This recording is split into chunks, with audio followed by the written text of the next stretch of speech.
You may already feel it, that subtle sense that something about manifestation has never worked the way you were told.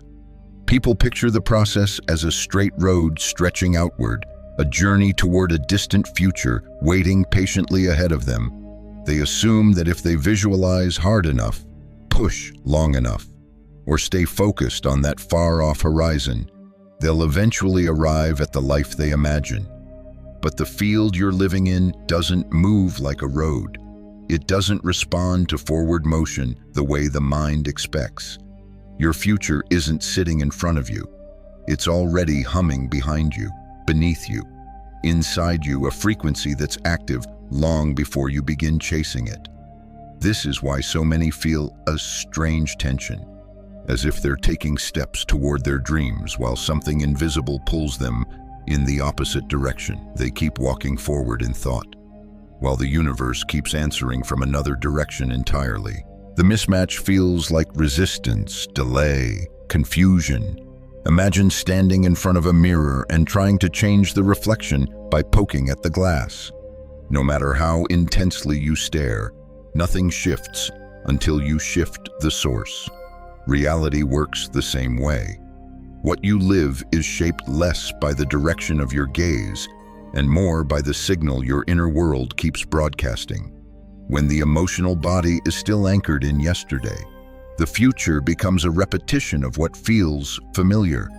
Life appears to move forward, yet it quietly circles back on itself. Even when your mind is fixated on tomorrow, the reflection often shows you what your nervous system has already rehearsed. Some interpretations of quantum experiments hint at this dynamic. Outcomes organize around the observer, not around a future arrangement waiting in the distance. The pattern begins inside and radiates outward. Effects emerge before causes make sense. So the future isn't something you walk toward. It's something that reacts to who you're being right now. People talk about getting there, moving toward goals, aligning with what's ahead. But those phrases assume the desired life is separate, somewhere else. If every version of you already exists as potential, then the future isn't waiting on a horizon. It's vibrating as a signal your body may or may not know how to tune into. And here's the reversal that changes everything. Your actions don't create the future, they echo the future you've already resonated with. You ended the last section standing inside that reversal, realizing that your actions aren't building the future, but echoing the future you've already begun to resonate with. And if that's true, then the mirror becomes more than a metaphor. It becomes a map of how reality responds to you long before you make a single move. Because when you look closely, you may notice something unsettling. Intention alone rarely shifts the reflection. People try to think their way into new lives, but their inner atmosphere keeps projecting something older, denser, more familiar, and the reflection listens to that atmosphere, not to the words floating on top of it. This is where the mirror mechanics of reality begin to reveal themselves. Imagine your inner state as the source code behind the image on the glass. Every emotion, every pattern of expectation, every subtle tightening in the body broadcasts a kind of resonance into the field around you. Not a mystical force, but a biological one shaped by your nervous system, sculpted by memory, reinforced by repetition. The field reflects what feels real to your body, not what you hope is real in your mind. Think about how quickly the body responds to familiar emotional signatures. A single tone of voice can trigger the sensation of an old argument. A certain smell can revive memories you thought were gone. Your system doesn't wait for conscious permission. It reacts to signals it learned long ago. And because those signals fire faster than thought, the emotional broadcast often goes out before you realize it's happening. That broadcast becomes the image the mirror shows you. This isn't about metaphysics. It's about resonance direction, the way your internal state orients your trajectory. Like a compass that doesn't point north or south, but toward familiarity or possibility. When the compass points toward familiarity, The reflection shows you a reality built from the past. When the compass begins to shift toward possibility, the mirror starts bending in ways that feel almost supernatural, even though the mechanics are grounded in something as simple as coherence. You've seen this in your own life.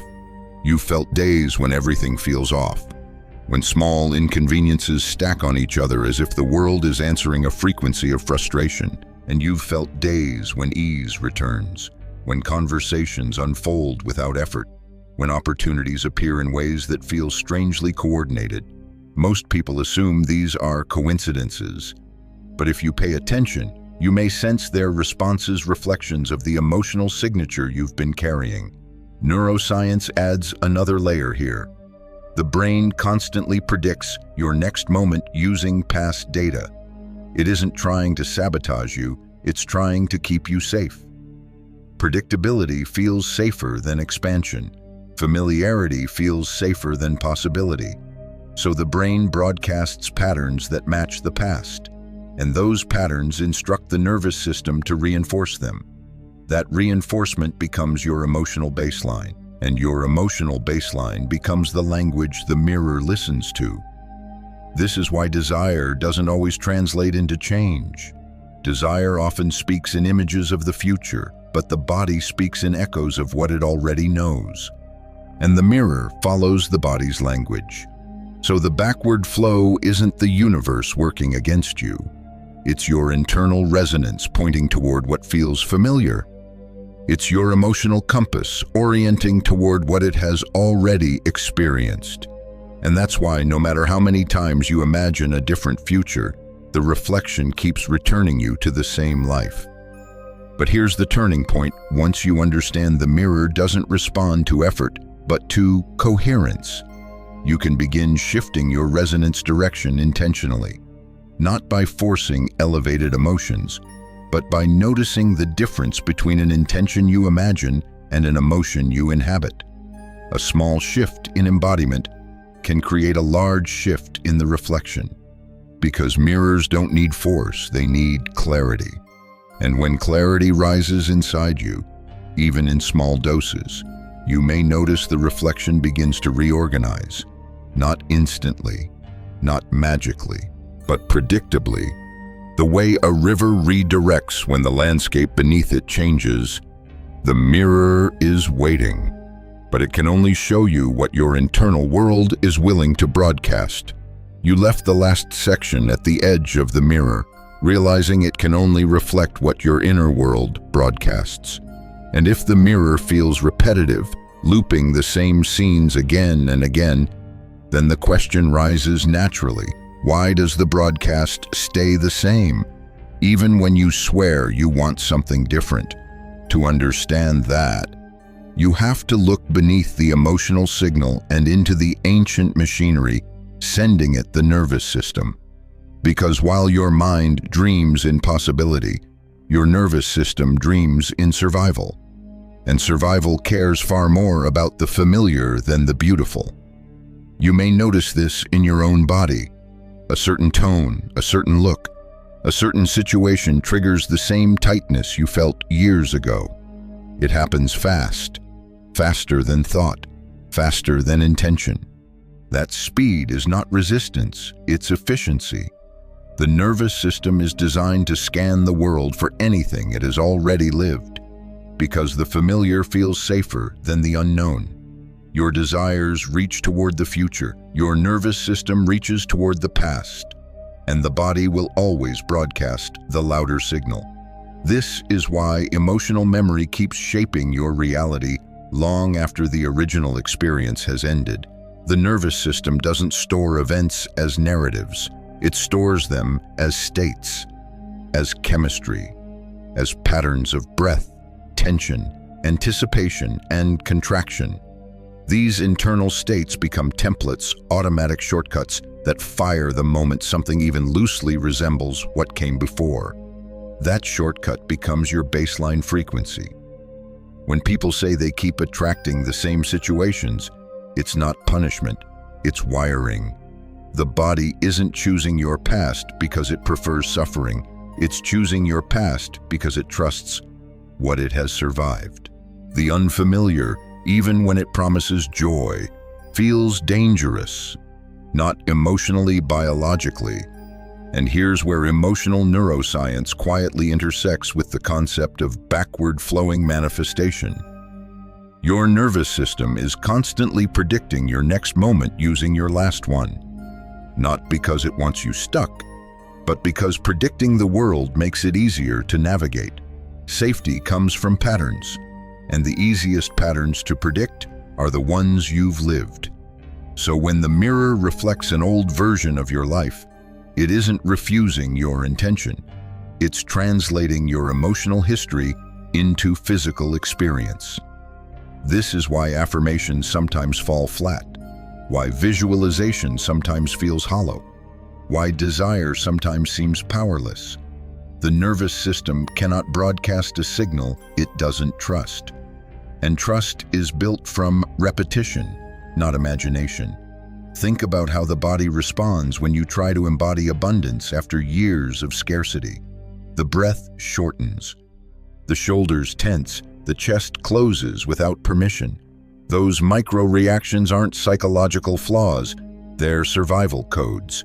They say, we don't know this frequency yet. Let's go back to what we understand. And the mirror obeys that code. Even positive intentions can be overridden by a nervous system that's anchored in old emotional signatures. Imagine trying to walk forward while a magnet behind you pulls your center of gravity backward. You may move your feet, but your internal orientation still tilts toward the past. That tilt shows up in the field long before any future desire gets a chance to crystallize. But once you see the mechanism, something softens. You realize you aren't failing, you aren't blocked, you aren't cursed or broken. You're simply broadcasting a signal your biology has repeated for so long that it feels like home. And home, even when uncomfortable, has gravity. Yet the moment you understand this gravity, your relationship with the past begins to change. Instead of fighting old patterns, you begin observing how they were formed. You start noticing not just what your nervous system fears, but what it's loyal to. You see how emotion becomes instruction, how instruction becomes resonance, and how resonance becomes reality. That clarity is the first step in loosening the old signal. Because when you stop blaming yourself for the repetition loses its power. When the body is not shamed for choosing familiarity, it begins to feel safer exploring possibility. And in that safety, even subtle shifts in emotional tone can reshape the broadcast. The nervous system learns, it adapts, it rewires, but it only does so when it feels safe enough to release the past. And that release is the beginning of a new signal, one the mirror has been waiting centuries to reflect. You ended the last section standing inside that realization. The nervous system clings to the past because it equates familiarity with safety. And once you see that, something else becomes impossible to ignore. The emotional patterns you've repeated for years don't just shape your signal, they shape your sense of self. And that sense of self behaves like a gravitational field, not metaphorically, experientially. You can feel it. A person who sees themselves as limited feels the world narrowing around them. Someone who carries a baseline of worthiness feels doors opening before they knock. Identity bends reality because it bends perception. And perception shapes what you can recognize, reach for, or receive. Identity is the invisible architect behind your timeline.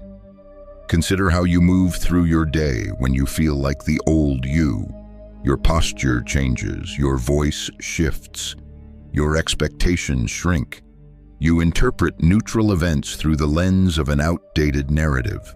An unread message feels like rejection. A slow month feels like failure. A new opportunity feels too risky. This version of you carries a gravitational mass made of memory, and it pulls your awareness backward, back toward what has already been lived. But when you touch even a fragment of the future you, the field feels different. Possibilities appear that weren't visible an hour earlier. Conversations take on a new tone. You respond from clarity rather than fear. The gravitational pull shifts. Your awareness begins orienting toward what you're becoming rather than what you've been. This shift isn't mystical, it's mechanical. Identity determines the trajectory of your resonance. Think of identity as the signal generator beneath all your thoughts, emotions, and behaviors. It sets the baseline vibration from which everything else emerges. When the baseline is shaped by old emotional imprints, the timeline bends in the direction of the past. When the baseline updates, the mirror reorganizes almost instantly, not because you forced a new life into existence, but because you finally became someone the new life can recognize. And here's where the backward flow revelation deepens your identity. Broadcasts before your intentions do. You can tell yourself you're ready for transformation, but if your identity still whispers old stories, the field answers the whisper, not the declaration. The universe mirrors coherence, not slogans. Identity carries coherence. Intention often carries hope. That difference shapes everything. Imagine for a moment two versions of you standing side by side. One carries the emotional weight of every disappointment, every contraction, every moment life taught you to stay small. The other carries a subtle but unmistakable frequency of expansion, not confidence, not arrogance, but quiet internal alignment. The first version attracts evidence that reinforces limitation. The second version attracts evidence that reinforces growth. Same person, different gravitational pull. The field interacts with whichever identity stands at the center of your awareness. But here's the subtlety people often miss. Identity isn't a concept, it's a lived frequency. You don't update identity by thinking new thoughts. You update identity by embodying a new baseline long enough for the nervous system to trust it. And trust is what allows the gravitational pull to shift. Years of emotional memory have taught your system to orbit around a certain version of you. Breaking that orbit doesn't require force. It requires introducing a new center of gravity, a coherent state that feels safer, truer, or more resonant than the state you've been carrying. That's the moment the future self stops feeling imaginary and starts feeling inevitable. Because identity doesn't change the timeline through ambition. Identity changes the timeline through orientation. When the internal compass tilts toward the future rather than the past, your behaviors stop being attempts to escape old patterns and start becoming expressions of who you already know yourself to be. And the field responds to expressions much faster than it responds to effort. You've felt this before, moments when you spoke from a deeper truth and someone reacted differently. Moments when you made a choice that aligned with who you were becoming and life seemed to rearrange around you. Those moments weren't coincidence. They were glimpses of a new gravitational center taking shape. As that center stabilizes, the past loses its pull. Possibility gains weight, and your timeline begins bending toward the identity you've finally allowed yourself to inhabit. Identity is the frequency the universe recognizes first. Once it shifts, everything else follows. You arrive here carrying the weight of identity's gravitational pull, feeling how it draws timelines toward whatever version of you feels most real. And right at the edge of that realization, another distinction rises, one that quietly determines whether your reality reshapes itself or repeats itself. It's the split between imagination and embodiment. Most people don't see the split at all. They assume that imagining the future and embodying the future are the same motion, the same signal, the same energetic gesture. But these two movements come from completely different layers of your being, and the universe responds to one far more clearly than the other. Imagination is light. Embodiment has weight. Imagination sketches a possibility. Embodiment anchors it. Imagination creates images. Embodiment creates signals. This is why you can visualize something every day and still feel like nothing changes. You can close your eyes and picture abundance, confidence, connection, purpose, yet the moment you return to your regular emotional baseline, the signal snaps back to the frequency the nervous system trusts most. Not because your vision lacks power, but because your body isn't carrying it yet. Imagination is the introduction. Embodiment is the conversation. To understand this split more clearly, imagine tuning a radio. You can think about a frequency all you want. You can imagine the song. You can describe it, write about it, chant it, paint it, but unless the dial moves, the signal remains unchanged. Nothing comes through the speakers. Your body is the dial. Thoughts can point at the desired frequency, but the body is what actually tunes into it. And tuning happens not through mental effort, but through emotional coherence, the felt sense of inhabiting a future state rather than merely imagining it. This is where contraction becomes the telltale sign. Think about what happens when you try to feel abundant while carrying years of scarcity in your emotional history. The body tightens, the chest narrows, the breath drops into survival rhythm. These contractions aren't failure, they're information. They show that the imagined state hasn't yet become safe enough for the nervous system to treat as home. Embodiment begins when the body stops bracing. Sometimes it's as simple as a long exhale that releases old stories from your muscles.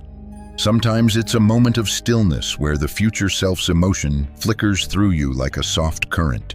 Sometimes it's the sensation that your posture changes without thinking that your spine rises, your ribs loosen, or your face softens in a way that feels new yet familiar. Those tiny physiological shifts are not symbolic. They are the mechanics of manifestation, because the field doesn't respond to visualization, it responds to orientation, and orientation happens in the body. This is why forcing elevated emotions rarely works. When you try to push yourself into gratitude, confidence, or joy, the nervous system senses the mismatch and tightens even more. The field doesn't receive a clear signal. It receives two conflicting ones, the mind reaching forward and the body gripping backward. The universe mirrors whichever signal carries more coherence. So, embodiment requires a different kind of approach, one that begins not with intensity, but with space. Space in your breath, space in your chest, space in your expectations, space in the emotional areas that have been clenched around the past for too long. When space opens, resonance can shift naturally, without force. Think of it like loosening the soil so a new root can take hold. You cannot force a seed to sprout, but you can create the conditions that allow it. In the same way, you cannot force embodiment, but you can soften the body enough for a new emotional signature to land, a signature carried by the version of you who already lives the timeline you desire. When that signature finds even the smallest foothold inside you, the direction of your resonance begins to tilt. Not dramatically at first, but unmistakably. Your thoughts adjust, your behaviors shift, your perception sharpens. The internal compass begins to turn away from memory and toward possibility. This shift is subtle, it's quiet, it's often missed, but it is the moment imagination becomes frequency, and frequency becomes destiny. Embodiment does what imagination alone cannot. It gives your future a place to live inside you. You left the last section at the threshold where imagination melts into embodiment, that quiet pivot when the body finally begins to trust a new emotional signature. And if you follow that pivot just a little further, you step into one of the most mysterious parts of this entire process, the moment the signal flips direction. It doesn't arrive with fireworks. It doesn't announce itself. It slips in softly, The way dawn enters a dark room, gradual, subtle, undeniable once you notice it. Up until that moment, your energy has been flowing backward, tugged by the gravity of old emotional memory. You've been walking forward while broadcasting behind you. You've been trying to enter a new timeline while your nervous system whispers, stay where it's familiar. But when embodiment begins, even in tiny doses, something shifts. In the current underneath your awareness, the river stops pulling you back. Then, almost imperceptibly, it begins to carry you forward. This reversal isn't mystical, it's mechanical. Born from a biological truth, the nervous system reorganizes itself around whatever feels most emotionally real. When the past no longer feels like the safest reference point, the system starts scanning for something new. And the new reference, the future state you've been slowly embodying, begins to gain weight. As that weight increases, the body stops anticipating old outcomes.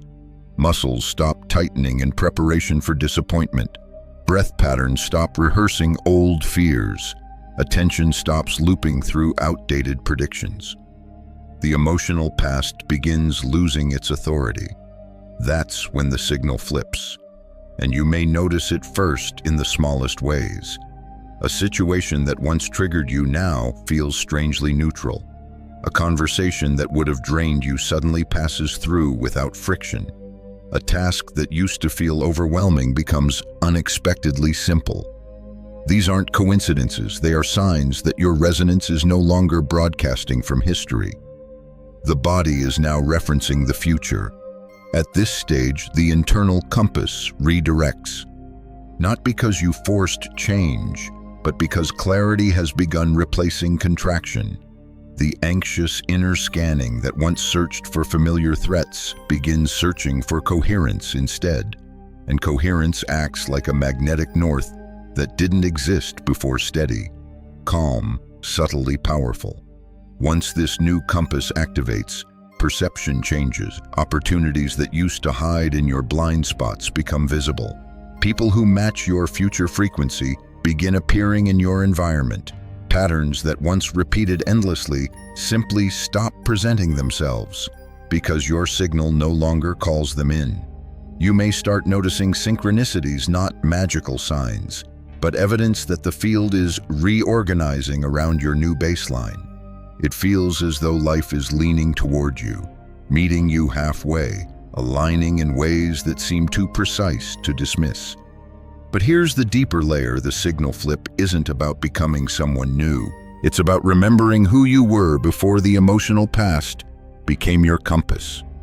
When the future self starts pulling you forward, it rarely feels like invention. It feels like recognition, as if you're returning to a version of yourself you always sensed but never fully embodied. This recognition creates momentum, and momentum feels different from effort. Effort pushes, momentum carries. When the signal flows in the direction of your future, you don't have to motivate yourself to take aligned action. The action rises naturally, as if chosen by the identity you've stepped into. That's the hallmark of the flip. Your reality begins responding before you make the move. Conversations shift tone, decisions feel cleaner. You stop bargaining with yourself. You stop negotiating with your limitations. You stop trying to fit your future into your past logic. Instead, you begin acting from a deeper intelligence, one that feels stable, grounded, and quietly self-assured. And as this new orientation strengthens, the backward pull weakens. The past loses its claim on your frequency. You no longer manifest from memory. You manifest from resonance. This is the moment the river changes direction. Not because the river changed, but because you did. You ended the last section inside the river's reversal. That unmistakable moment when the current begins carrying you, instead of pulling against you. And once that shift takes hold, something even more intriguing begins to unfold. You start to feel another presence in your life, subtle at first, then increasingly clear. It's not external, it's not mystical. It's the gravitational pull of your future identity, the version of you that your new signal is finally able to recognize. At first, this pull feels like intuition sharpening. You sense what aligns before you can explain it. You sense what drains you before you justify it. There's a quiet clarity rising in you, like a frequency that had always been broadcasting in the background but was too faint for you to hear. Now it grows louder, not in volume, but in certainty. This is the beginning of resonance with your future self. And resonance behaves differently from effort. Effort tries to create movement. Resonance attracts it. Effort tries to think its way into alignment. Resonance feels its way there. Effort pushes through resistance. Resonance dissolves it. Once the future identity starts pulling you, the world begins to reorganize in ways that don't feel random anymore. You may notice conversations unfolding in perfect timing, people entering your life with uncanny relevance, opportunities emerging exactly when something inside you says you're finally ready. None of this feels forced. It feels orchestrated not by chance, but by coherence. This coherence is not metaphysical promise. It's perceptual consequence. When your internal compass orients toward possibility, your attention filters reality differently. You see openings instead of obstacles. You sense invitations instead of threats. The field hasn't changed, your resonance has. And that resonance determines which parts of reality become visible. This explains why two people can walk into the same room and experience completely different opportunities. One is scanning for danger because their nervous system is still loyal to the past. The other is scanning for alignment because their emotional baseline has shifted toward the future. The same environment responds to each person differently, not because the world changes, but because their frequency interprets it through different filters. As the future identity pulls you, your behavior changes without force. You start making choices that your old self would have hesitated to make, not because you're trying to be bold, but because the choice simply feels like the next obvious step. Fear may still be present, but it no longer dictates the direction. It becomes noise rather than navigation. You begin noticing new patterns too, patterns of ease replacing patterns of struggle, patterns of clarity replacing patterns of confusion, patterns of synchronicity replacing patterns of delay. These aren't glamorous transformations. They're quiet ones, the kind that whisper rather than shout, the kind that let you know the timeline is tightening around a new version of you. And here's the beautiful part: the more aligned you feel internally, the more the external world begins to feel strangely responsive. Not reactive, responsive, as if it recognizes something in you that it didn't see before, as if the environment has been waiting for your signal to rise to a particular frequency so it could finally respond in kind. But you'll also notice something else. The old life stops fitting, not dramatically, but unmistakably. Situations you once tolerated feel misaligned. Conversations you once entertained feel too small. Habits you once clung to start dissolving. This isn't loss. It's recalibration. The past can't attach to a frequency that no longer matches its pattern. As the pull of the future strengthens, something remarkable happens. You begin to experience decision-making from a higher vantage point. Instead of choosing based on fear or scarcity, you start choosing based on resonance. What feels congruent, what feels coherent, what feels like it belongs to the identity you're stepping into. This is the signature of a future self, taking the lead, not through fantasy, not through imagination, but through emotional recognition. The pull you feel is your system, learning to trust a new baseline, one that once felt foreign but now feels increasingly like home. Once you sense this pull consistently, you realize something profound. You're not chasing a future anymore. You're becoming someone the future recognizes instantly, and that recognition becomes the new engine of your life. You close the last section inside that rising pull, the unmistakable sensation of a future identity guiding you more than your past ever did. And if you follow that pull with even a little curiosity, you stumble into a deeper layer of this phenomenon, one that explains why your entire life can change more quickly than your logic believes is possible. Because the moment your resonance shifts, you stop repeating probability loops. A probability loop is what happens when the nervous system, driven by emotional memory, predicts the same outcomes again and again. It filters your perception, narrows your choices, and quietly steers you toward familiar timelines. Not because the universe is limiting you, but because your internal signal is asking reality to repeat what it knows how to respond to. You've lived these loops, the same patterns in relationships, the same ceilings in finances, the same inner battles that circle back no matter how far forward you try to push. These loops don't persist because you're doing something wrong. They persist because your signal is still anchored in a past frequency that the nervous system trusts more than your imagined future. But when the future identity begins to pull you, when embodiment outweighs memory, the internal architecture that held these loops together starts dissolving. And that's when the field suddenly opens, not metaphorically, experientially. You start noticing options that were invisible just days or weeks earlier. People who never saw you before now see you instantly. Solutions appear that don't follow the linear path your rational mind expected. You find yourself stepping into circumstances you couldn't have orchestrated consciously, because those circumstances weren't accessible from your old frequency. This is the quiet science beneath what people often call quantum leaps. They aren't leaps at all. They're the natural consequence of stepping into a signal that activates a new cluster of probabilities that were always available, but never reachable while the body kept broadcasting from history. Think of the field like a massive landscape with doors scattered everywhere. Each door leads to a different timeline, a different version of your life. But you can only see the doors that match the frequency you're currently broadcasting. When your signal tilts toward the past, you see the doors you've always walked through.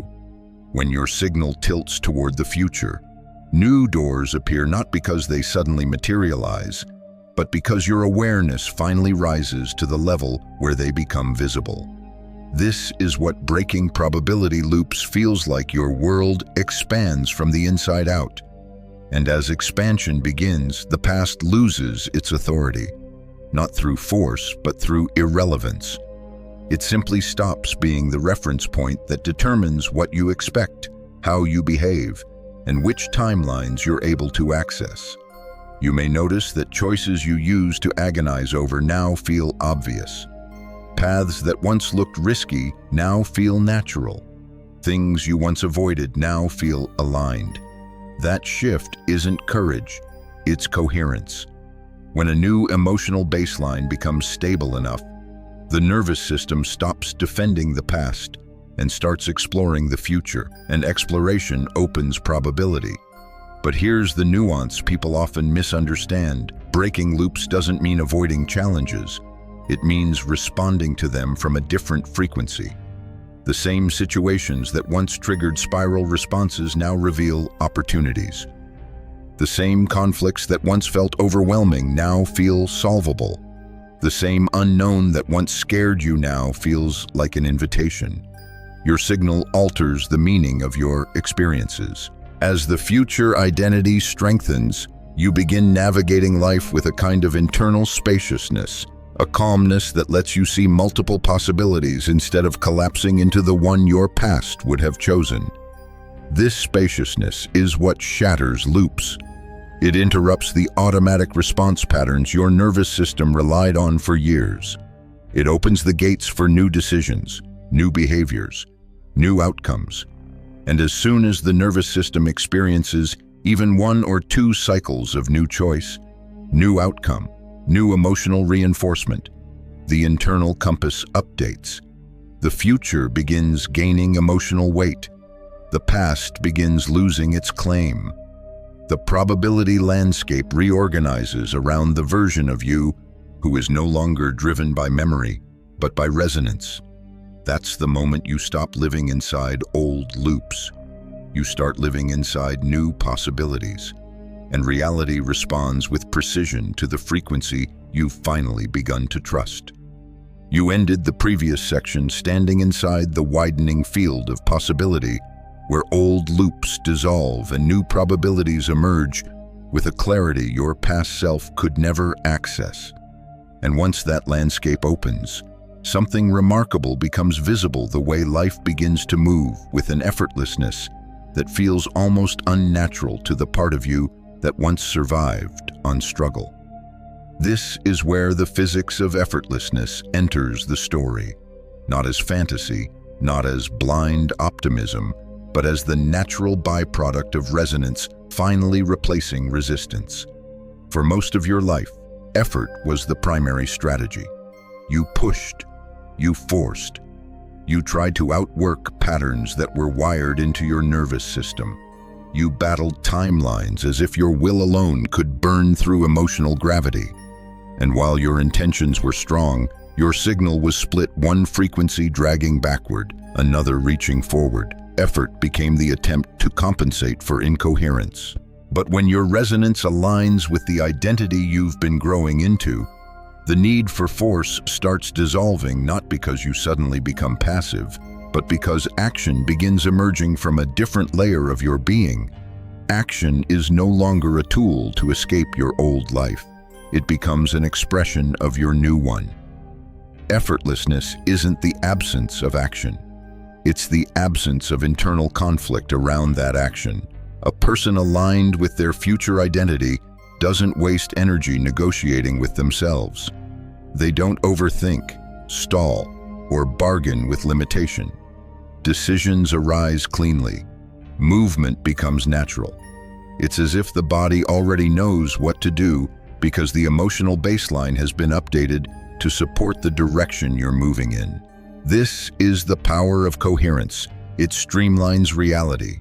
When the mind, heart, and nervous system are oriented toward the same frequency, the field responds with synchronization, paths open, friction lowers. You start experiencing what people often describe as flow. Although the experience is less like rushing water and more like a river gently guiding you toward the ocean you were always meant to reach. From the outside, this looks magical. From the inside, it feels inevitable. Consider how your perception shifts with coherence. Choices that once felt complicated suddenly simplify. The noise that used to cloud your judgment fades into the background. You no longer try to manufacture clarity. Clarity becomes your default state. You navigate your life with awareness instead of urgency. And because your internal landscape has stabilized, the external world begins mirroring that stability. Opportunities that once required tremendous pursuit now meet you halfway. You receive invitations that match your new frequency. You draw in circumstances that would have felt too big for the old version of you, but now feel like a natural fit. This is not the universe rewarding you. It is the universe matching you. Effortlessness appears when the field no longer has to compensate for internal contradiction. When your resonance is aligned, reality rearranges in ways that support that alignment. And because your nervous system trusts the new emotional baseline, it no longer triggers survival responses that sabotage your momentum. But the deeper truth is this: effortlessness isn't something you achieve. It's something you allow. You allow it when you stop gripping old emotional patterns. You allow it when you stop trying to control outcomes. You allow it when you recognize the difference between force and flow. You allow it when you move from identity rather than insecurity. This doesn't mean you'll never encounter challenges. Challenges continue to arise, but your relationship with them changes. Instead of seeing them as threats, you see them as recalibrations. Instead of contracting, you remain open. Instead of bracing for the worst, you lean into the intelligence that guided you this far. In that openness, solutions surface faster. In that openness, timing becomes more precise. In that openness, you stop delaying your own unfolding. Effortlessness is simply what happens when your internal signal finally stops contradicting itself. You've spent years fighting currents created by old beliefs, old tensions, old versions of yourself. But once the signal flips, once coherence becomes your new baseline, the current begins to carry you, not blindly, but with a quiet wisdom that reveals your next steps the moment you're ready to take them. And as you follow those steps, you realize something profound. You're not succeeding because you're working harder. You're succeeding because you're broadcasting a frequency the universe can finally recognize without static. Effort created movement. Coherence creates momentum. And momentum is the engine of the reality you are stepping into now. You arrived at the end of the last section, carried by momentum, the effortless kind that emerges when resonance finally replaces resistance. And once momentum takes hold, there's only one question left. The question that decides whether your new timeline stabilizes or slips back into the gravity of the old one. Can you hold the identity that created the shift? Not occasionally, not when life is calm, but consistently enough that the nervous system recognizes it as home. Because identity isn't a snapshot, it's a signal. And signals strengthen only through repetition that feels safe. This is where stabilization begins. When your future identity first pulls you forward, it feels electrifying. Everything becomes clear, aligned, almost obvious. But within that clarity lies a subtle challenge. The emotional remnants of your past don't disappear overnight. They linger, not as sabotage, but as old survival codes trying to understand whether this new way of being is truly safe. Stabilizing identity means teaching the body that it's safe to stay expanded. Your old self survived by contracting, anticipating disappointment, preparing for lack, bracing for impact. Those reactions kept you steady in an environment that matched them. But the new identity you've embodied thrives in openness, coherence, and emotional spaciousness. To make that spaciousness your new baseline, the body has to unlearn the instinct to contract whenever uncertainty appears. This unlearning doesn't happen through intensity, it happens through consistency.